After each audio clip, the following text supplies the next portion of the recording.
सभी को याद रखना पड़ेगा, बॉस मेहनत तो करनी पड़ेगी। नो डाउट 50 बार ये मन में आता होगा, अरे यार कितना करना है, पिछले बार भी मैंने पूरा पढ़ा था, गलती से फेल हो गया, इस बार भी साला पूरा का पूरा वापस से पढ़ना पड़ रहा है, जीवन में जीवन भर यही करते रहूंगा क्या, मेरी एज हो रही है, टाइम हो रहा है। अरे तुम्हारी कुछ भी एज नहीं हुई है, सबसे पहले ये बात समझो, तुम्हारी कुछ भी एज नहीं हुई है अभी तक की, ठीक है। दूसरी बात, नंबर ऑफ अटेम्प्ट पे फर्क नहीं पड़ता, ये बात याद रखना, बिल्कुल नंबर ऑफ अटेम्प्ट से फर्क नहीं पड़ता, ना आपके आर्टिकलशिप पे फर्क पड़ेगा, ना ही जब आप क्लियर कर लोगे उस पर फर्क पड़ेगा, बिल्कुल फर्क नहीं पड़ता, बराबर है। और फर्क तब पड़ेगा ना जब तुम्हारा जॉब करना हो। तुम क्या सोच के बैठे हो, हाँ अटेम्प्ट लग गया, अब मुझे जॉब कौन देगा। अबे हम उस प्रोफेशन में हैं जहाँ पे सिर्फ जॉब ही नहीं की जा सकती, बहुत कुछ किया जा सकता है, हमारा स्कोप इतना बड़ा है, समझ रहे हो आप बात। हम प्रैक्टिस कर लेंगे, अरे किसने बोला जॉब ही करने का है, खुद का धंधा करेंगे।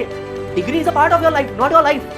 बिजनेस कर सकते हो खुद का, ऑलरेडी डैड का एग्जिस्टिंग बिजनेस होगा, घर वालों का एग्जिस्टिंग बिजनेस होगा, सीए पढ़ के आए हो, कई चीजें अप्लाई कर सकते हो, स्ट्रेटेजिक मैनेजमेंट तुमने पढ़ा है, कई चीजें अप्लाई कर सकते हो।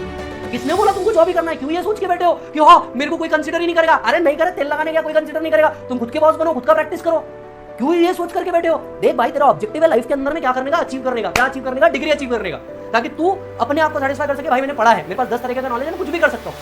समझ में आई बात। स्टॉक मार्केट में एंटर कर लेना खुद से, किसने बोला मेरे भाई तेरे को सिर्फ जॉब करने का है। यस, क्या फर्क पड़ जाएगा जो तू सोच के बैठा है मेरे को 50,000 60,000 तुरंत इमीडिएट इनकम मिलेगा, अरे लेट मिलेगा पर ठेठ मिलेगा। समझ में आ रही है बात तेरे को। प्रैक्टिस में बहुत स्कोप है। सर कैसे प्रैक्टिस में स्कोप है, मेरे को तो कोई जानता भी नहीं। जब हम भी प्रैक्टिस में उतरे थे हमको भी कोई नहीं जानता, आज जानते हैं, तो कुछ तो मेहनत खुद से करोगे। और इतना बड़ा वर्ल्ड है मेरे भाई, ये सुनो, सिर्फ जो पर्सन जिंदा है उन्हीं का नहीं, जो आर्टिफिशियल जुडिशियल पर्सन है उसका भी हम टैक्स निकालते हैं। समझ में आ रही बात। तो इस बात को तो सोचना बंद कर दे, मेरे को जॉब मिलेगी क्या नंबर ऑफ अटेम्प्ट से। अरे नंबर ऑफ अटेम्प्ट कोई फर्क नहीं पड़ता, किसी भी टीचर को कुछ फर्क नहीं पड़ता नंबर ऑफ अटेम्प्ट से। समझ में आई बात। तो थॉट जरा अपने दिमाग से निकाल कि नंबर ऑफ अटेम्प्ट में फिर आर्टिकलशिप सही जगह नहीं मिलेगी। अच्छा, जिनको मिली है वो बहुत अच्छा कर रहे हैं लाइफ में, पूछ जरा उनसे जिनको अच्छी जगह मिल गई, खुश है क्या। आर्टिकलशिप का ऑब्जेक्टिव ये है कि तेरे को वहां पे तेरा जीवन नहीं बिताना है। आर्टिकलशिप का ऑब्जेक्टिव बड़ा सिंपल है। आर्टिकलशिप का ऑब्जेक्टिव बड़ा ये है कि तेरे को जाना है, मल्टीपल वर्क सीखना है। ये अच्छी जगह बुरी जगह क्या होता है मेरे को तो ये नहीं समझ आता।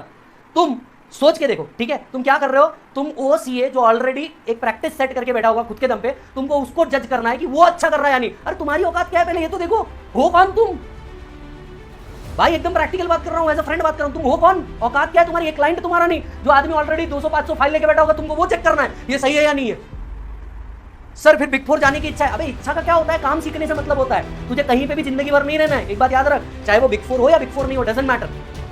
मिड साइज फर्म में भी अगर तूने ईमानदारी से काम सीखा। आर्टिकलशिप का ऑब्जेक्टिव पैसा कमाना नहीं है, क्योंकि तुम इससे कई ज्यादा डिजर्व करते हो। जितना आर्टिकलशिप में मिलता है ना, तुम इससे कई ज्यादा डिजर्व करते हो। आर्टिकलशिप में जो तुमको मिलता है ना, उससे ज्यादा ऑफिस का बॉय कमाता है। तो आर्टिकलशिप में अच्छी जगह लगूंगा तो अच्छी इनकम आएंगी, तो मेरा कुछ भला हो जाएगा। कुछ नहीं होने वाला, ये जो पैसा आ रहा है ना तेरा, इससे तेरा कुछ फर्क नहीं पड़ने वाला। एक फाइनल की क्लास भी हो जाए तो बहुत बड़ी बात है। समझ में आ रही बात। तो वो तू उस पर दिमाग लगाना छोड़ दे कि भैया मेरे को आर्टिकलशिप सही जगह पे मिलेगी कि नहीं। मिड साइज फर्म में भी अगर तूने काम, अपने आप को स्किलेबल बना, एम्प्लॉयबल बना, सारी चार्जेस सीख। मिड साइज फर्म में रहे, मिड साइज फर्म में रह के अगर तू सारे काम सीख जाता है, जरूरी नहीं सिर्फ बिग फोर में जाएगा एक चीज में तेरे को स्पेशलाइजेशन मिल जाएगा, ठीक है, पर तू सारे काम सीखना। क्या पता तेरे को जीएसटी में इंटरेस्ट आ जाए, सब्जेक्ट पढ़ते वक्त तेरे को डीटी अच्छा लग रहा, काम करते वक्त जीएसटी अच्छा लग रहा, कंपनी इनकॉर्पोरेशन का काम तुझे अच्छा लग रहा है, अकाउंटिंग का काम अच्छा लग रहा है, ऑडिट का काम अच्छा लग रहा है, तो तू तेरा काम खुद कर पाएगा ना मेरे भाई।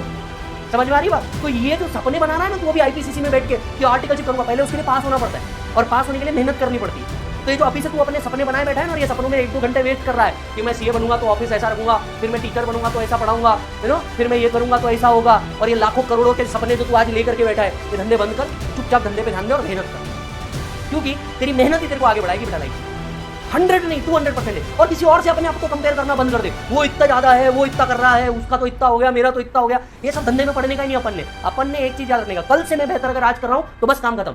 अपने को इतना ध्यान में रखने का है। अपन एवरेज बच्चे, अपन ने इतना ध्यान रखने का, कल से अगर आज मैं बेहतर कर रहा हूं तो this is the best thing, I will do it, game over. Getting it और नॉट।